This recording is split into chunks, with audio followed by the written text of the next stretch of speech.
Where exactly? Here we go. If someone is able to hit the button that starts the live transcription request. Yes, excellent. Thank you. I don't know why the host can't do that. Welcome to Dandrea, our Danielle plus Andrea small team little power hour that we do every week. And this is kind of a special, it's a lifetime special. Best practices moving forward in 2023. And this was brought about because we are realizing that with all of this momentum that we have, and the momentum may look like lots and lots of new clients for you and like your numbers going up and like coaches hitting ranks in your business, or momentum may look like you putting in a whole lot more activity and falling in love with coaching yet to see the result. That's okay too. We know that there's a bit of a lag time. But with more momentum in January than we've had in the last 6 months, at least of 2022, it's like, okay, now what? Because what we don't want to happen is we did all of this stuff. We reached out to all of these people. For some of us, that was resulting in lots of new clients coming in, and let's not waste it. Okay, so what are the best practices moving forward after a heavy momentum or heavy growth month? And growth for a lot of people in a growth season, and January through May is a growth season, would be about 15 to 30% growth of your TGenV, your whole organization, or your FQV, or bringing in lots of new clients. And if you're not really sure where your statistics are, you can ask your business mentors for, to help you break that down. So what we do see as mentors is that there's been a little bit of a fork in the road, and we have some coaches and coach teams who are killing it, blowing it up, massive growth, 15 to 30 to 50% growth in January over December. And then we have some other coaches where it's not massive. The growth is just not massive. And those coaches we know are feeling frustrated.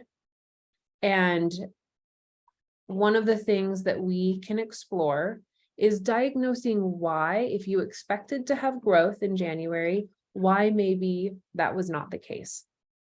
And one of the first places to go with diagnosing this is looking at the level of input that you're putting in. So if we're wanting 20 to 30% growth in a month, then let's look backwards at the last 30 to 90 days before that and see, were we putting in 30% more effort, more time? And that for a lot of people is a gut check of like, oh my gosh, I've been like waiting for the windfall of January. But when I really look backwards, like I didn't up my input at all. I was just expecting things to change. And quick, just welcome. I guess I should back up and start for those coaches who are brand new to this. And like, this is the first time you've been on this Dandrea time slot. I'll just say, this is not what we usually do. Usually we're just kind of working together, having fun, doing some business building activities. But because January is such a pivotal, not pivotal, and if it wasn't amazing, you're going to fail at this, but because it's such a growth season and kind of can start not setting the trajectory, but getting the ball in momentum for us for the rest of the year.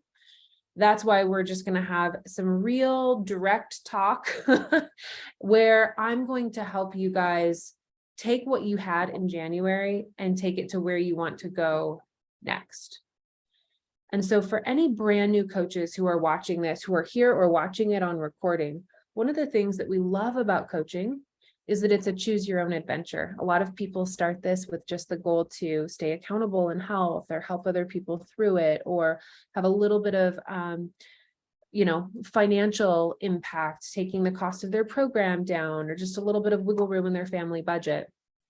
And today is going to be really more focused on people who are using this as, I really want to impact a lot of people with coaching. And I really like the financial piece is significant for my family. This is how we're paying off medical debt, affording private school. This is my full-time income at this point. And so for people who fall in that category, we're going to provide some really helpful guidance on where to go next after wrapping up January. And so if that doesn't describe you yet, you might be like, this isn't for me. And that's okay, because coaching is amazing at whatever level you want to take it on. But just know if things shift and you end up becoming one of those people who's like, hey, what if I paid my mortgage with this? This is kind of the level of mentorship that Andrea, myself, Laura, we come alongside coaches and help you know how to do this. You're not an island. There's no time like the present to share the income disclosure statement, since I said a whole bunch of stuff on finances. So I will just say, Optavia makes no guarantee of financial success. Success with Optavia results from successful sales efforts, which require hard work, diligence, skill, persistence, competence, and leadership. Your success will depend on how well you exercise these qualities. Please see the Optavia income disclosure statement for actual earnings of coaches. And so as we look at this kind of fork in the road, some people saw a lot of growth in January. Other people were like, wow, that was not the January that I was expecting. When we diagnose our level of input through October, November, and December, does that help shed some light on maybe why we didn't have as big of a blow up in January as we could have?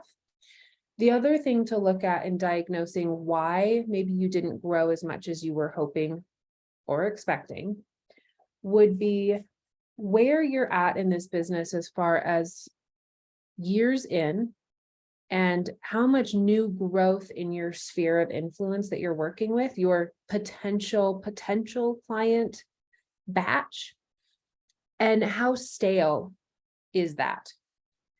So if I've been coaching for almost 6 years with the same 3,000 Facebook friends, and I'm expecting 30% growth in my clients, but I haven't brought on 30% new Facebook friends in my sphere in a long time, I'm pretty much just asking for magic to happen.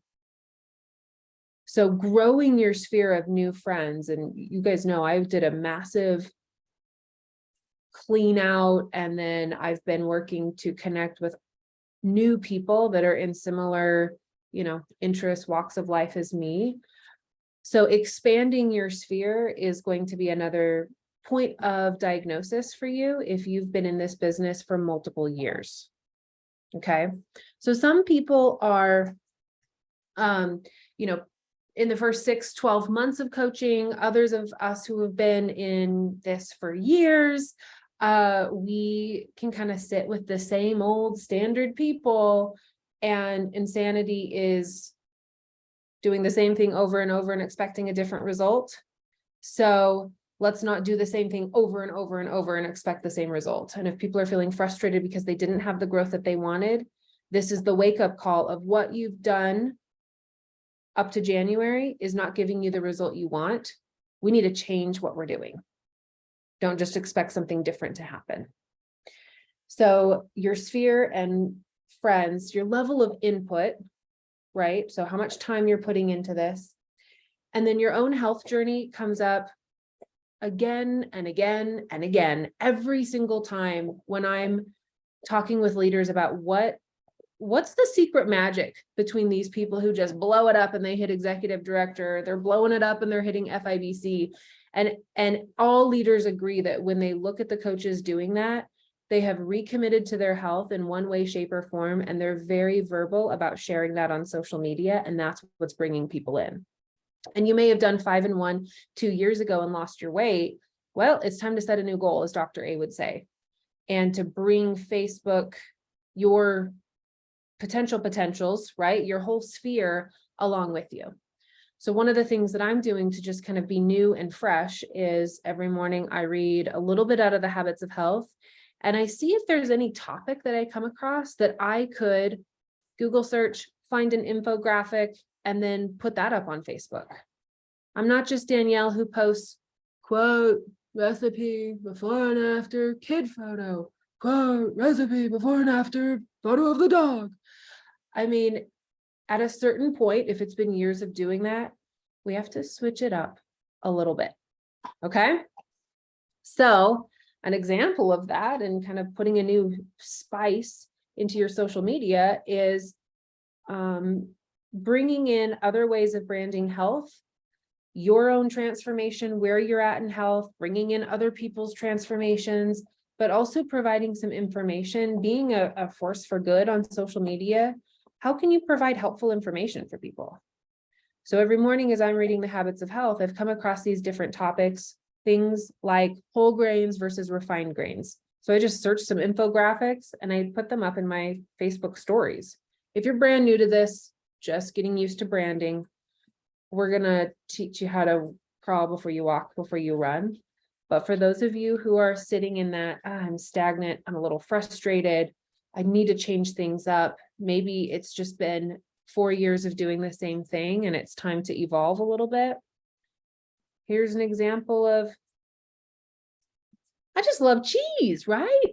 So I'm finding, okay, well, not all cheeses are created the same. I can add this into my branding.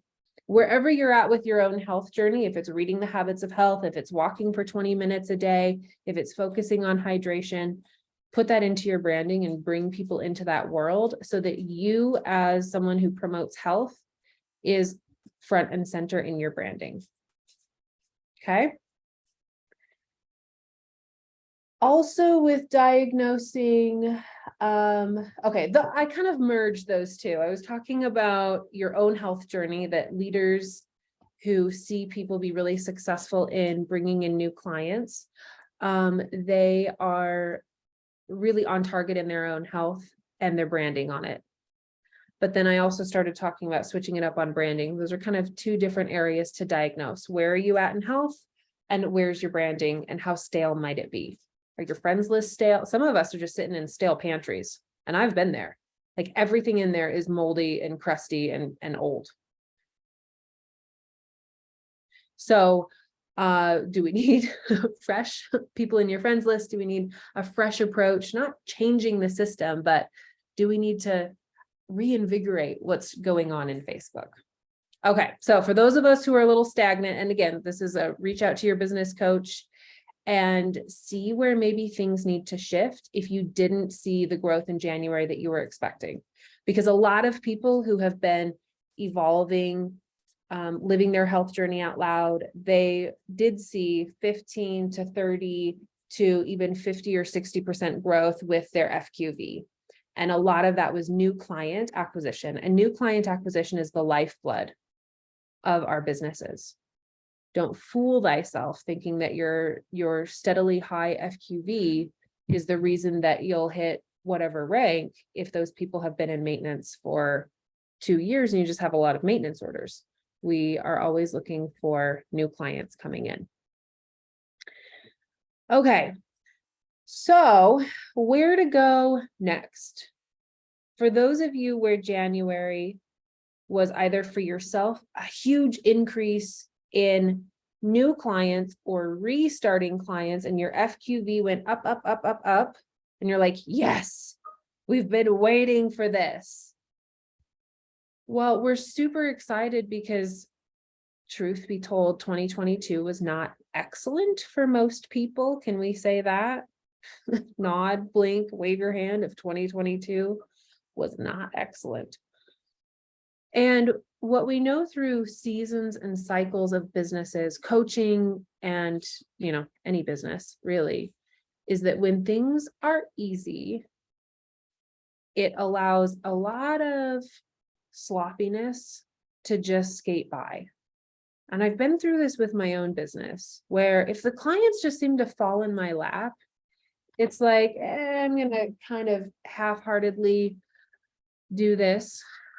But if it's been a while since you've had a new client and then you bring on a new client, isn't it like, oh my gosh, I want to do everything right, right? I want to do this better. And so for those of you that 2022 was a bit stagnant and now we have growth in January, can we treat every client that came into your business and in your coaches, so any coaches that you have on your team, treat every single client like this precious little nugget of gold. Okay, these are not river rocks that are just everywhere. That would be like, I don't know, what was a good, real good year? Those of you who are old salty sea dogs like me. 2019, everyone was ready to get healthy.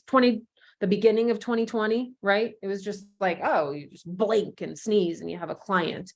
And we go through different seasons, and the good part of a rockier season is that it does build a lot of resiliency and grit.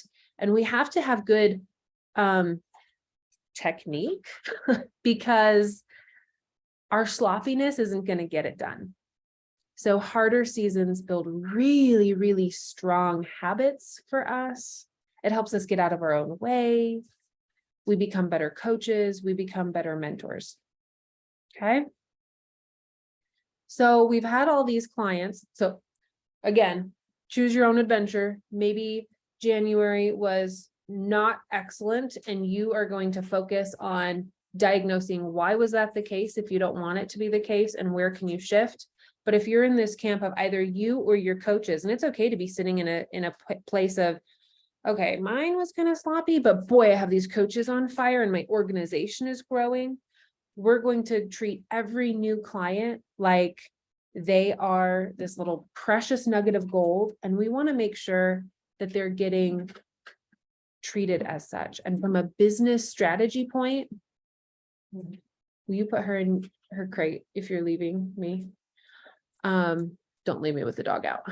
From a business strategy approach, if clients aren't just falling out of the sky for coaches who have been around for a while, new coaches generally have that new coach sparkle, right? Their initial sphere is like, yeah, let me do that with you. We love that. But for coaches who have been around for a while, if new clients aren't just falling from the sky, we want to make sure that every client is, from a business standpoint, also something that can promote growth with either referrals, posting, bringing in their own sphere of accountability, or potentially coaching, right? And so every client I'm looking at, can this person be a referral source for me? Do they know that I would love to help friends and family?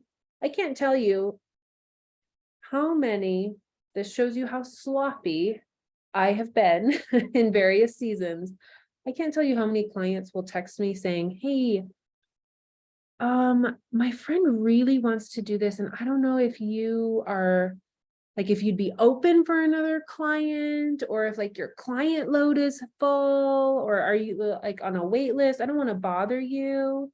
Like, they feel like I am not interested in new clients. And I'm like, where have I gone wrong?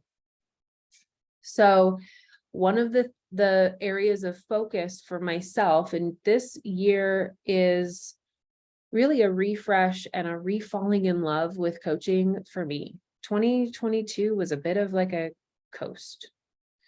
And I find myself with this renewed passion in coaching clients, helping them achieve their wins, training coaches, and helping you all build businesses. And one of the areas, as I look at where I've built my business over the last almost 6 years, where I know I've dropped the ball, is on referrals.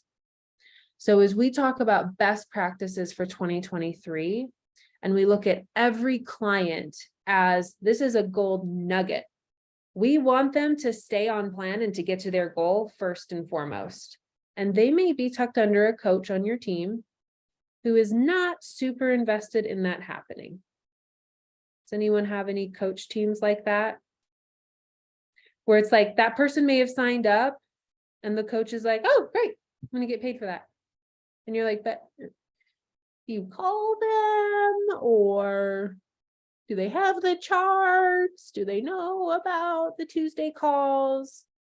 And whether you are a manager, a senior coach with a coach team, an executive director, an FIBC, that's your business, and you have the right to tuck any client that comes in your organization under coaches that may not be just on fire for those clients' whys, tuck them into your little love basket. So one of the things that I'm being intentional about is referrals. I want to talk about that for a minute. In a minute, not yet. But the other thing is being really proactive with making sure that every client is getting quality support. And if their coach isn't doing it, I'm that backup. I'm not going to step in and, step on toes and say, hey, yeah, I thought that my Aunt Linda wouldn't be calling you. That's just her MO. So here I am to be the rescuer. None of that. It's more so just making sure that every client in your organization, every client that shows up in your Connect has access to an engaged coach. Okay. And that you can be checking in and using this as a learning opportunity for any coaches on your team. And checking in with and use names, because if you ask, your kids, hey, did you eat that lunch that I packed? Yeah, Mom, I ate it. You get a different response than, hey, did you finish your whole turkey sandwich? Right? So there's a few ways that you can get the entire client list of everyone in your organization so that you can just stay on top of where those clients are at. And you can ask the turkey sandwich question. Hey, Jane, I saw that you brought on a client named John last month. This is so exciting. Did John get started? How's John doing? If you're not getting a response from Jane, you can reach out to John directly. And if you're feeling the need with some coaches that are on your teams to be really doing that, I know that's only a percentage of you, ask your mentors for what the heck was Danielle talking about with the reaching out to other clients. Can you tell me how to do that? And we will walk you through it. Okay. Now I'm going to be very transparent that my business was really at times slapped together sloppily. And I look at my own client support, and I've been so excited to have some restarting clients from a couple of years ago and to get a second chance with them of doing it right. I think part of it was not knowing what I didn't know. Part of it was feeling overwhelmed. It gets messy when you start doing celebration calls and life is happening. But if I have to put myself on a spectrum of coaching, I am a more disengaged coach than I am a hero coach. And as I look at sponsoring, in the beginning, I was the hero coach, motivationally texting quotes to fire them up. I mean, I really was like, wow, doesn't that girl need a hobby? Doesn't she have kids to take care of? I would check in with people all the time over text, and I would be an on-call texting food and life therapist. What do you need? I'm here for it. Maybe that was why I got burned out. It was sure as heck why I didn't sponsor coaches from my clients, because they looked at that and they were like, Danielle doesn't have a life apparently, and I do, so I can't do that. And then it was like the pendulum just swung to the entire other side, especially as I got more busy with other areas of coaching, where it was like, okay, it's Tuesday call day. I care about you now for 2 hours, and I don't at all any other hour of the week. Like that's some real talk. The fact that I know that this is recorded, I feel like I'm in a Catholic confessional being broadcasted to everyone. But here we are, we learn together. So I love working with coaches. I love mentoring coaches, and I do love working with my clients too, but boy, is it fun to help people get what they want out of coaching. And it's a little less fun to hear people whine about how they're gagging on cottage cheese sometimes, right? And one of the areas that I have seen my business not grow is in my own frontline clients, my own frontline coaches. I don't have a lot of referrals. I don't have a lot of frontline new coaches in the last couple of years. And it's because I have been a Tuesday night from 2 to 4. That's when I do my client calls. half bum coach. And when I look at those of you who are just on fire with sponsoring, it's because you contend for your clients' health more than just one day a week. We have to find a balance between Danny, who had no life, who was texting people almost obsessively, just like wishing and praying that they don't go off plan, and the people that only check in once a week. And there's a few things that I think we can all focus on together that I wanted to bring up to you guys. So, number one is, well, this is a basic, but I'm going to go there because boy, I can be sloppy as heck with this.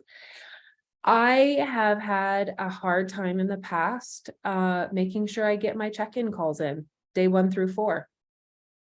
I have also been the person who's relieved when they don't want to answer on day 2. That 5 minutes is off my plate. Let me go spend that wisely. And missing the 5 minutes means that maybe day 3 didn't go so well. So I've played around with a couple different things. Still, the electronic calendar is what keeps me on track, but I'm trying to be really vigilant about making sure that I hit those calls. It's a block in my phone, and I can move it if I finish it early, but an alarm is going to go off, and I can make this happen. I am someone who does not like being on the phone. I feel trapped. Can I say that? Any of you guys like know what I mean by that? I think it's something to do with like my personality plus being empathic. It's like, how am I going to get off this phone call? I have lots of reasons to get off a phone call. My dog could do anything at any time. That's always a valid excuse. I've got kids. I could also learn how to end phone calls effectively. Well, that's a thought, Danny. So the check-in calls have been a weak area for me that I want to shore up. I've always done them, but not with passion and excitement. And instead of treating this like this is the root canal of my business, I'm going to use that as this is my opportunity to spend 5 to 10 minutes making sure that they hit fat burn so that they stay on plan, so that they order next month, so that they feel good and want to tell their friends about it. And it's just this domino effect of if we don't start with adequate, I mean, this is just by the book, this isn't even anything extra, client support with those calls, we're taking dominoes out of that whole series. At the same time, I had to remind myself last night when day 4 didn't answer, I was like, oh, talked too long last night. You were doing too much. So it is a balance, a fine line, right? I can't go into like the school system and chit chat about this. I do need to keep those check-in calls short so that she feels like with 2 kids, she can still answer kind of in the middle of bedtime chaos. I said, you know what? That may have been on me that I talked too long. So I'm going to give her a call after I know her kids are in bed. And I gasp, clutch your pearls, sit down, called her twice. First time she didn't answer at 9:20 Mountain Standard Time when all of the littles are tucked in bed here in Utah, she does answer. Is that really what I want to do in the middle of watching Arrested Development with my fiance? Yes, it is. Because I want her to be successful and refer clients to me, or maybe become a coach. She would be such a great coach. More than anything, I want her to take this experience of program and find a way out of the trap that she was in before she reached out to me. And I hope that that can illuminate this process of falling in love with your clients and their why, not just showing up to check the box. I don't want to just do the call because it's on my calendar. She came to me for a reason. She's been living in a very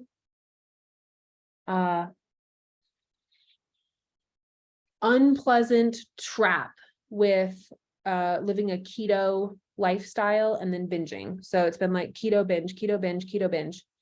I know this because I did a health assessment with her. and I asked a lot of questions, and I really heard why she wanted this program. This isn't about weight for her. This is about, wouldn't it be nice to be able to eat some whole grains with my kids and not have it turn into a binge? Yeah, like I can help her get free from that. So just write down on your notebook, fall in love with your clients and their why. And maybe when they don't answer the first time on a day 4 check-in, you tell yourself, this is worth a callback if I know that they've got littles in bed. The point is, we got into coaching because we want to help people. And we wanted to build coaching practices, those of us who do this as a business, because we wanted to actually have clients, right? So I'm telling myself, stop acting like they're an inconvenience. You asked for this. And if I treat my current clients like, oh, this is the last thing I want to do. Oh, it's call day. And I know call day can be a lot. Why on earth am I attracting more clients to me? That energy is like a repulsive 11-year-old boy body odor. And I know because I have one. And he's from Ethiopia. So I feel like they like sweat African spices, even though we don't eat that. There's like a specific Ethiopian body odor. We found a great deodorant though. It's okay. We're doing fine. Okay. So walking our clients through those first couple of days and just treating that as this precious, we are training wheels. And that's what I tell my clients. I'm going to be there every day, like training wheels for those first couple of days. And then I'm going to check in weekly. So last night when I got a hold of day 4 gal who's escaping her keto prison, we did a really quick check-in and there was no chit chat. And I could kind of tell like she was in the middle of stuff. And I'm like, just wanted to make sure, you know, this and this and this and this. And she's like, yep. And it was great. And I'm like, okay, just keep doing this. Reach out to me if you have questions. I'm going to check in with you every week on Tuesday. Super, super excited for you. And that was it. It was like 3 minutes. Then let's talk about, okay, so we're going to be vigilant with our calls, and then client call day is something that is a protected holy ground in my calendar for clients. It took me a very long time to get here with myself, but now it is a non-negotiable. If I'm up snowboarding, I call my clients from the lodge and I book that whole trip knowing that I'm calling my clients from the lodge. And I love that I have the flexibility to do that. But I don't say, maybe I'll get to it on Wednesday because I want to go do this. So every week having a dedicated call day where you're checking in with your clients, this is what we shoot for. We don't call them on the day that they, weigh in. You pick one day that's going to be your client support day. And then you may find that there's a few people who don't fit into that and you have a little bit of overflow, maybe the day after. That's okay. Again, am I trying to just make sure that I give them their phone call during a time when I know that they won't answer so that I can just do what I'm doing and not be bothered and then not call them after? Or is my goal to connect with them? My goal is to connect with my clients every week.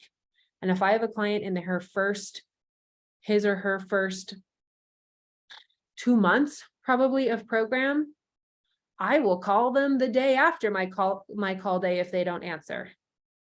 Now again, balance beam, we're not swinging with the pendulum. You're not going to go sit on their front porch and wait for them to come home if they don't answer your calls.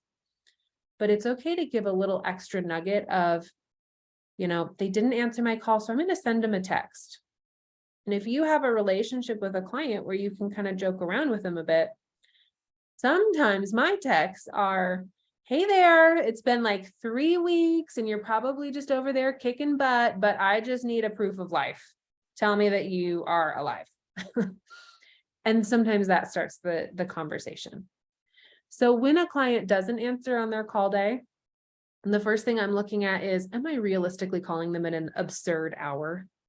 I know that they're a judge in Eastern Standard Time without their phone until X amount, and I'm still calling them at 10 a.m., right? Is this on me? Or can I give them a follow-up call if they're in those first 2 months are so precious. If they're in those first 2 months, can I call them real quick the day after? I don't want to open up the floodgates for call me whenever you're feeling like it. I'm always available. But I can sure as heck send a text and just say, hey, just calling you to check in, would love to connect. Okay. I am absolutely guilty of, I have my client finder and it lives in a cave. And then on Tuesday it comes out and it gets to breathe. And I just flip, put it away. And then the next week I pull it out and I realize that, oh, that guy that didn't answer. And then I texted, oh, I didn't even respond to his text. So that's great. Now it's been a week. He doesn't answer again. So now I'm going to text him again, checking in with no response to the previous check-in. Okay. How can I systematically maybe clear out my text messages? Or do I need to start doing this, checking in if they don't answer, sending a quick Facebook Messenger so that it pops up in like my workflow? Those of you who know me, you know, like my text messages are spotty because I can't mark them as unread when I have a minute and kids in my phone. But Laura. You're on a roll, so I didn't want to interrupt you, but one thing I found that was really helpful was to send after, if they don't answer the phone and I haven't been able to get a hold of them, I send a video of something we had talked about. I send one of those trainings and then I actually ask them a question. So I would love for you to take a look at this and then will you let me know when you've watched it so we can talk about, you know, whatever, how you're doing when it comes to the Valentine party coming up or whatever. And that actually has them feel like I really care. I remember what we talked about. They're not on my checklist because I'm guilty of that. I worry sometimes in my effort to not be too long with them that they feel like I'm just trying to get through, checking them off. And so that makes them realize I really do care about what we talked about before. And then they want to reach out because they want to answer. And it's made a really good way to connect again with them.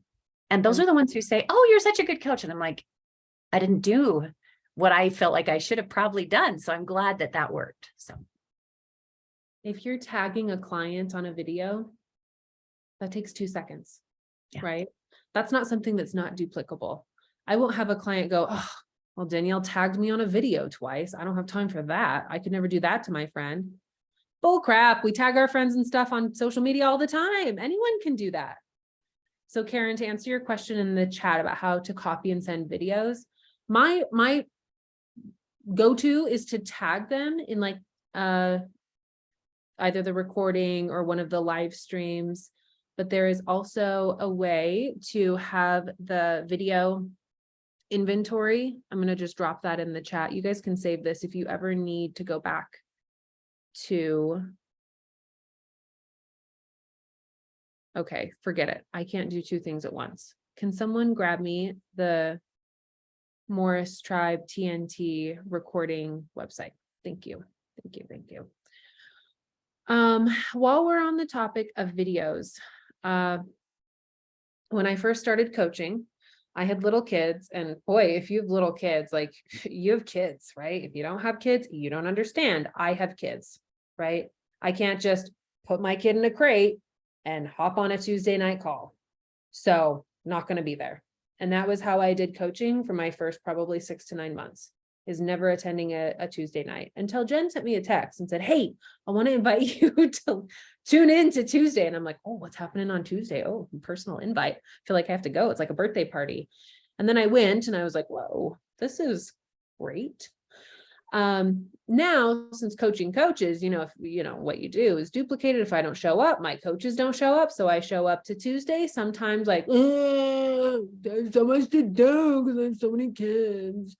I don't want to do this. I've been coaching for so long. I've heard it all. And I put my little earbuds in as I'm shuttling to and from tumbling, and my soul gets filled and I hear what I needed to hear on that client support call for my own journey.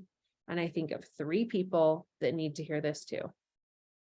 And then those 3 people, I'm tagging them in the live stream in Ignite Health. Oh my gosh, this was amazing this week. Give this a watch.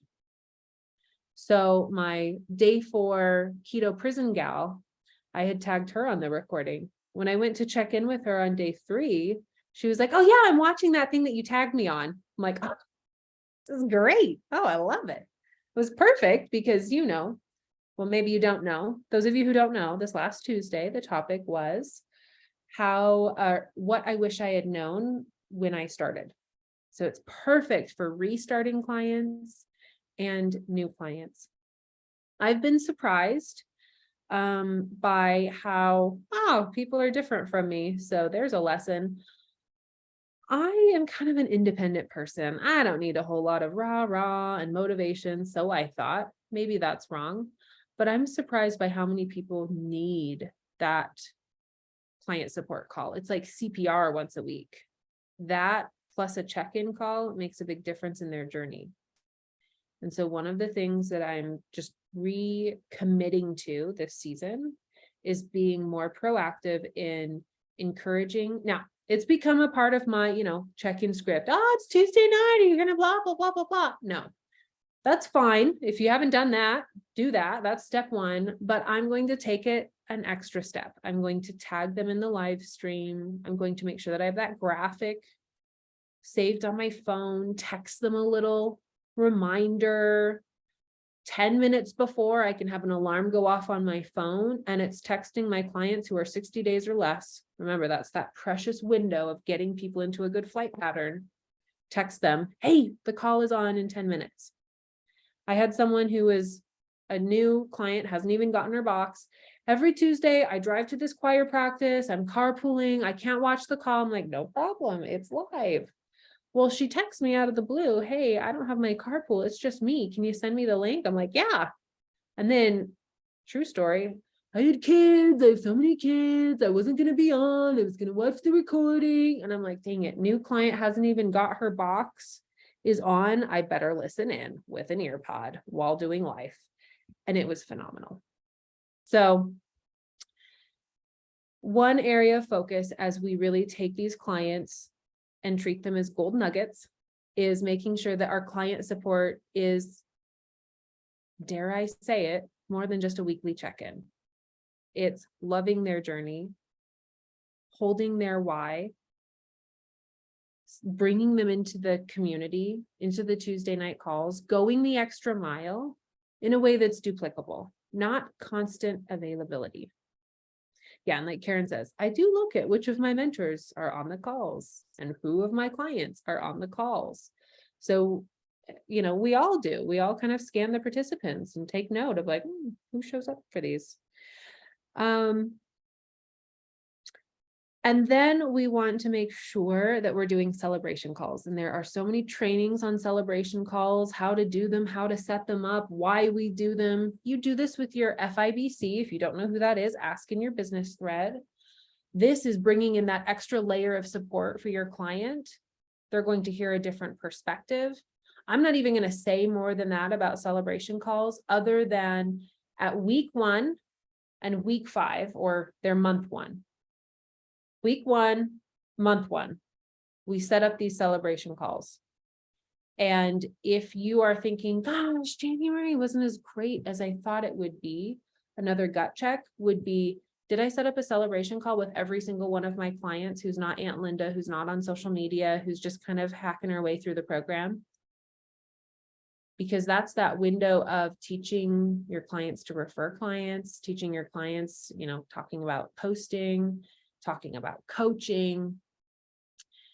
And we want to make sure that when we do celebration calls, number one, this is someone who's, on Facebook and plugged into the community. We just know that people without a Facebook account, 9 times out of 10, are so disengaged that they are unfortunately going to do this like a diet. So I always encourage people, just sign up for like a bogus, not bogus, what's the word I use? But like a empty Facebook account so that you can be in the community. But we want to use these celebration calls for clients who are in their first week or their first month. You do 2 calls with each client with your FIBC. It's done over Zoom. And that's the only reason that we would start a Zoom with a mentor, aside from this person wants to explore coaching. Unless your mentor has said, hey, you remember Jane, who I just adored. I wrote her name on my map because I really want her to coach with us. Will you set up another call with her? I'd love to just pop in on her journey. You may have a mentor reach out like that, and that would be the only reason to do a celebration Zoom or any kind of Zoom with a client and your mentor. And there's been some confusion, and I'm not sure where it happened, but a couple different organizations are seeing this, where coaches are feeling like one of the reasons that we do Zooms is for troubleshooting. Oh, this person's not hitting fat burn, or this person can't stick to program, or this person is having slower results than they thought. And they're like, let's get on a Zoom with my mentor. There's a couple of reasons we don't want to do that. Number one, your mentor should not be spending time doing that. You want them spending other business times with your business.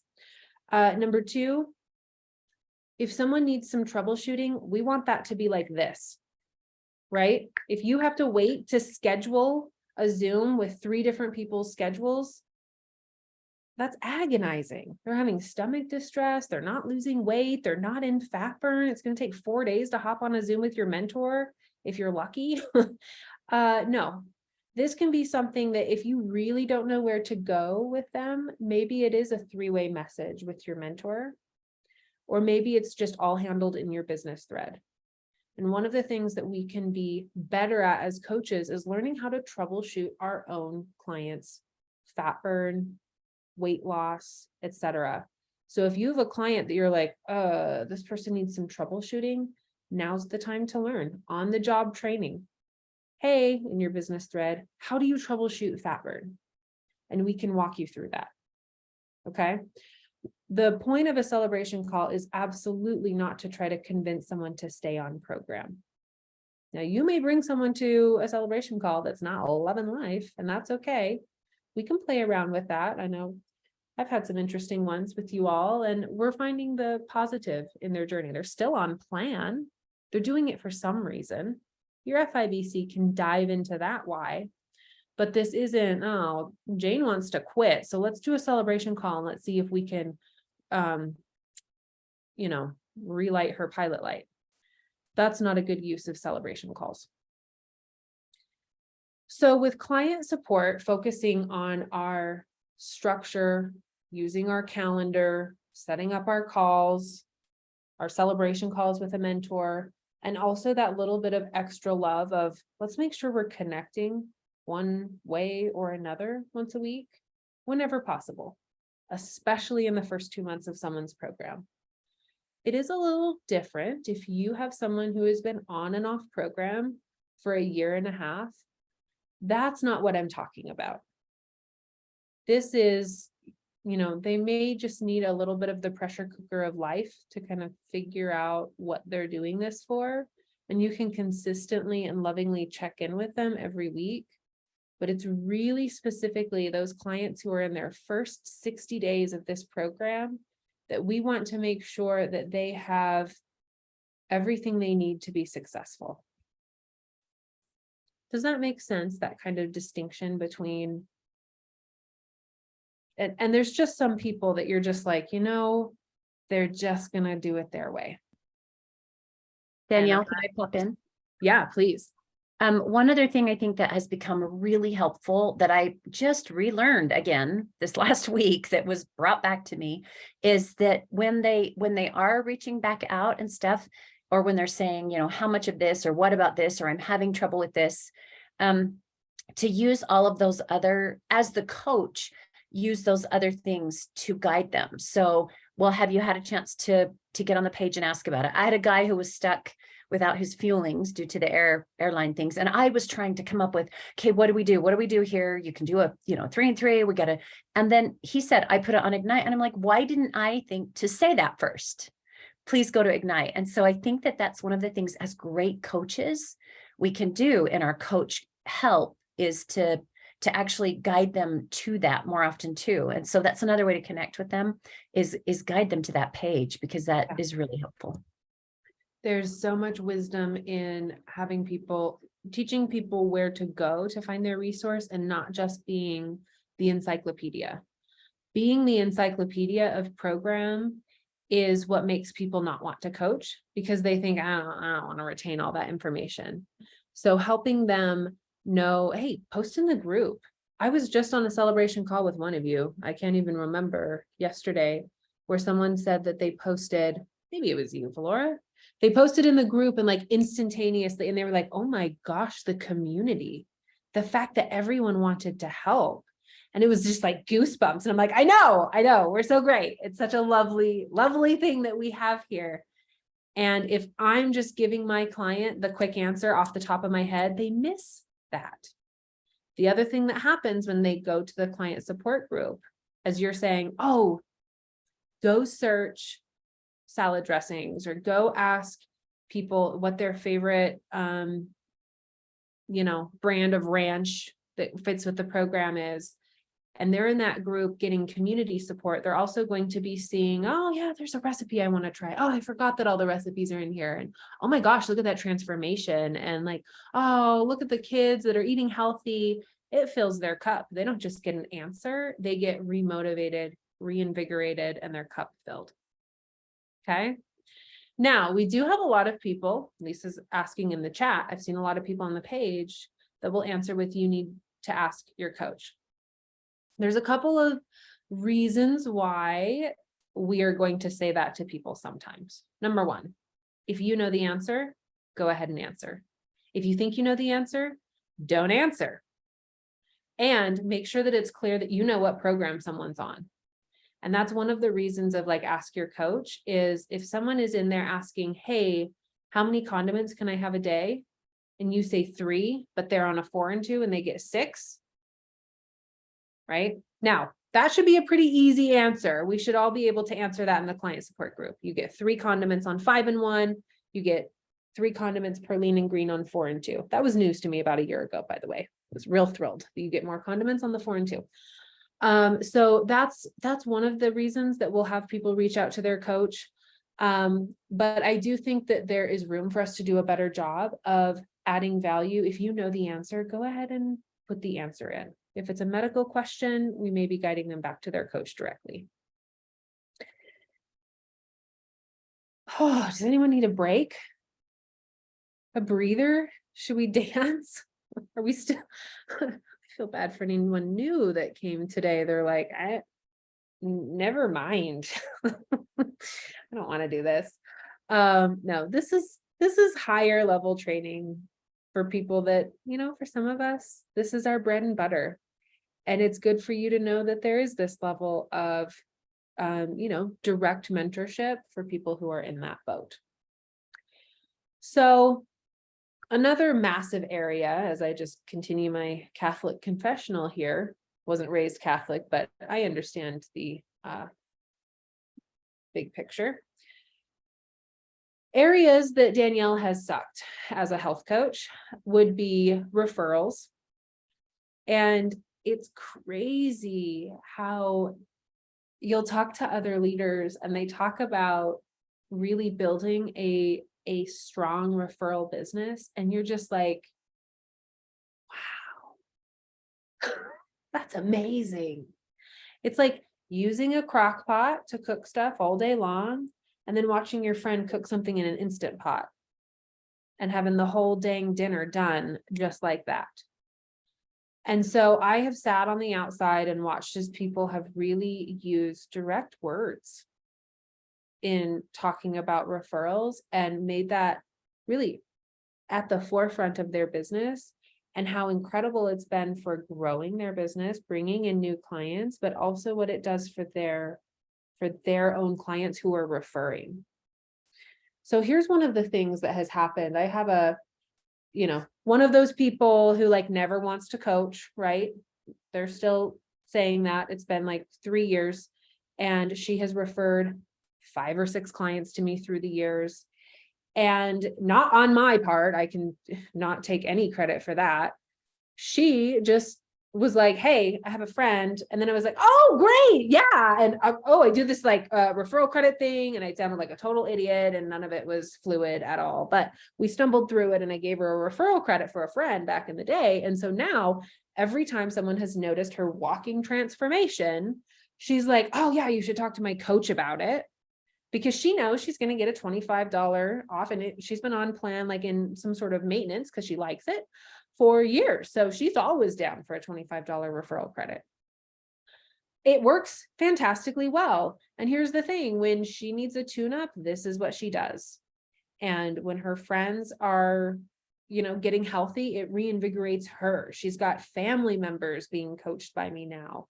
And it has created this little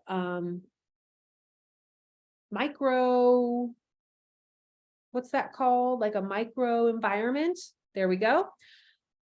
In her world, where she has family members who speak lean and green language, even in maintenance, it's kind of transformed their family dinners. And then she has like a coworker who's gotten healthy with Optavia and does things differently. And she has a friend. So in her life, she has these accountability partners for the long term, where everyone is kind of making these decisions together. We're going to do game night. I'm bringing a veggie platter kind of thing. Like, oh yeah, holidays were rough. I'm not eating the donuts. You're not eating the donuts kind of thing. So it's been brilliant for her to have that accountability. And I've gotten clients that this is when they really do fall out of the sky. Thanks to her, not to me. And when you watch other coaches build strong referral-based businesses, you see so much growth in new clients from their existing clients. Now think about this. This is just going to be a mind-blowing thing for you all. Picture yourself. I don't know how many clients you each have right now, but picture yourself with 15 clients. And let's say that each of them refers 1 to 2 clients before they stop program with you. That has replaced your whole client load without you finding anyone new on social media, and then some. That's huge. There was a leader, one of the big people on stage, well, fit people on stage now, but big, fit, lean, that was saying, if we don't treat every client like a potential referral source of 5 new clients or potentially becoming a coach, we're really leaving a lot on the table with this as a business. And that's so true. If I'm coaching my client well, they're feeling good and they're losing weight and they're getting to their goals and they're getting support. Here's the other truth factor is I feel bad asking for referrals when I know I have been an SHIT coach. Sorry for any of you who are watching with children who spell. So I need to be a better coach so that I feel confident in saying I'd love to coach your friends and family. And then I need to use those words. I know we're 2 minutes over and I'm just going to wrap up this thought. And then I think we'll have a part 2 of this. Just as we can get really routine in doing certain things a certain way, one of the commitments we can make to ourselves moving through 2023 is to have a practice of asking for referrals and getting comfortable with that language. And if you need to write out a few different scripts for yourself and try them on a sticky note, right? On the health assessment, or not health assessment, on your check-in calls, a sticky note of one of the most important questions I don't ask. Oh my gosh, the fact that I built a business means anyone can do it, because look at all of these big holes in Danny's business. Who's noticing? I don't know what's wrong with me. But boy, in 2023, I'm going to be asking my clients every single week, oh my gosh, did anyone notice this week? Who's noticing? And that opens up a point of connection for them to say, no one, I can't believe it. And for me to say, oh my gosh, I know. You know why? Weight has become this taboo topic. People don't want to talk about it and be wrong, just like they don't want to congratulate you for being pregnant if you're not. You know what you should do? Do an accountability post on social media saying, thrilled that I've lost 21 pounds this year so far. Love what I'm doing, love how I'm feeling. Put it out there so that people know that they can then tell you that they see the difference. Mic drop, right? Now I brought in a whole different area of accountability and posting. So asking that question opens the door for people to say, oh, no one, my husband, but he has to because we're paying for this together, right? It also opens the door for someone to say, oh my gosh, the people at work, they can't stop talking about it. I can't wait for my clients to bring up the fact that all of their coworkers think that they're amazing. I have to ask the question and open that door so that I can then go, oh my gosh, some of them are going to want to do this with you. The really fun thing is if any of your people decide to get going on this and I coach them, I give you a referral credit on your account.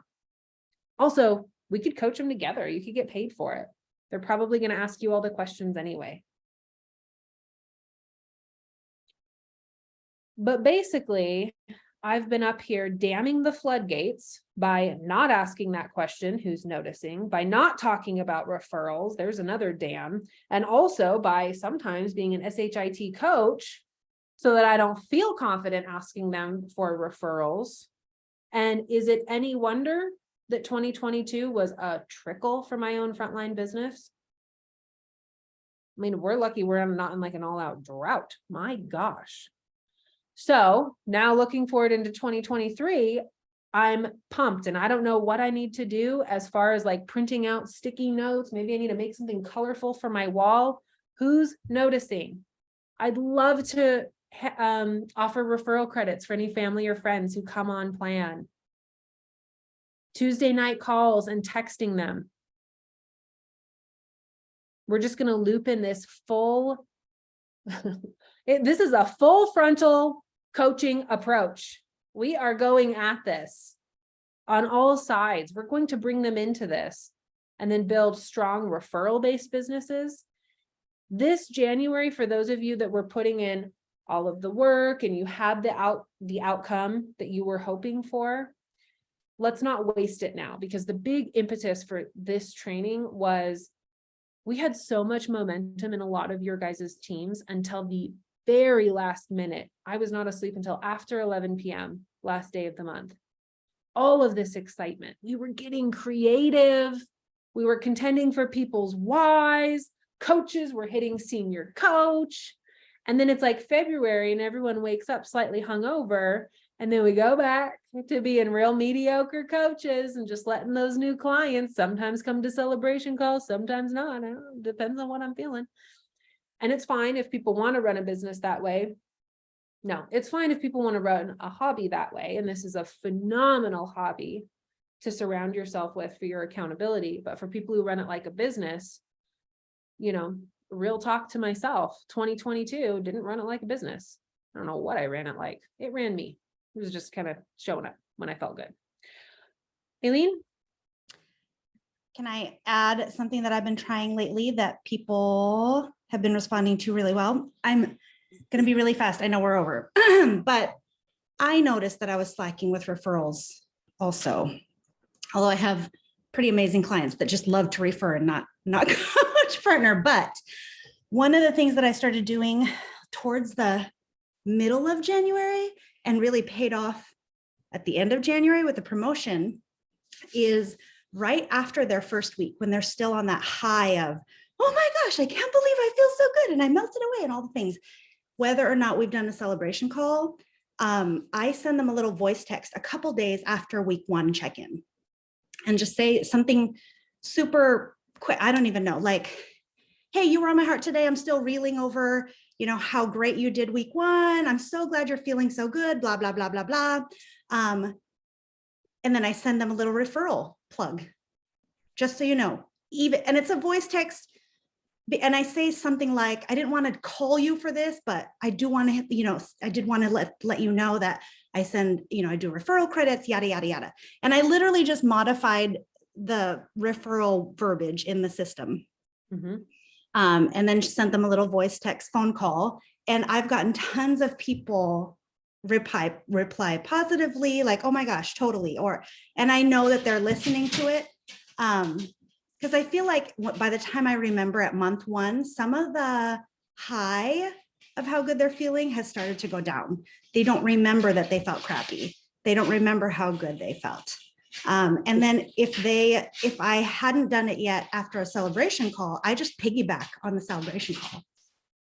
Hey, I don't know if you caught what Danielle said, but just like she said, we are happy to help people that are noticing. That gives me an in. Then on my weekly calls, I literally ramble 3 sentences together in my call and I say, okay, who's noticing, who's complimenting, who's asking questions? Let's help them. And then they're like, oh, so it's so far paying off to do that little post 1 week referral question. Who's noticing? Who's complimenting? Who's asking info? And then I say something like, I'd love to help. Who's asking? Yeah. Who can we help? Who can we help? Oh my gosh. Okay. Well, I Well, haven't gotten quite bold enough to say, let's coach them together, but who can we help?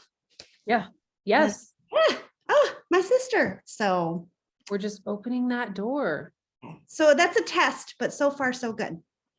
This is what happens when you bring into your team people who are better than you.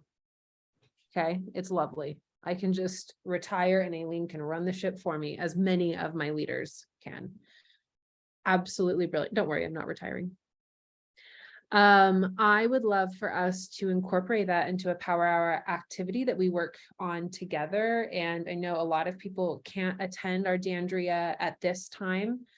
One of the things that we're going to do is do an evening one to recap this and maybe a kind of part 2 to other areas of focus. This was kind of the nuts and bolts of what I wanted, the bulk of what I wanted to really talk about, but there's some other things that I would love for us to focus on moving past this promotion, things like soft follow-up, referrals, structure. Yes, we are recording this. Where will they be found? Don't know yet, but we're gonna figure it out. So that as a power hour activity, putting together a referral text or a voice memo could be huge, right? Even if one of every 3 clients has a referral at some point, that is huge value added. So thanks for hanging with me for this Dandrea best practices moving forward to 2023. And like I said, this was a bit high level, aimed at people who are running this like a business, who are engaged and really wanting massive impact. And some of you may have had phenomenal growth in January. You're thrilled, you're feeling on fire, and others of you are stuck and frustrated.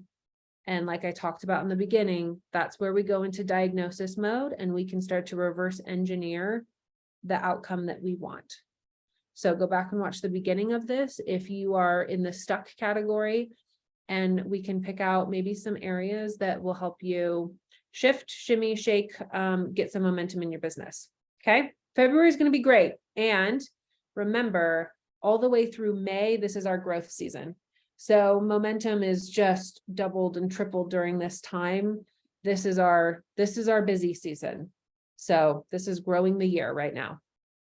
And I'm going to see a lot of you in Ignite and in Texas. And we are doing a sponsoring blitz. You're going to see information on that. And there's a graphic. We'll put it in the team messages, but this will be a special on February 8th and 9th in the evening during the Morris Tribe evening power hour, 7 p.m. Mountain Standard Time, where they're putting together some really high level, high action training for you all on sponsoring and how do we take these clients and help sponsor potential coaches out of them. Okay. All right, guys,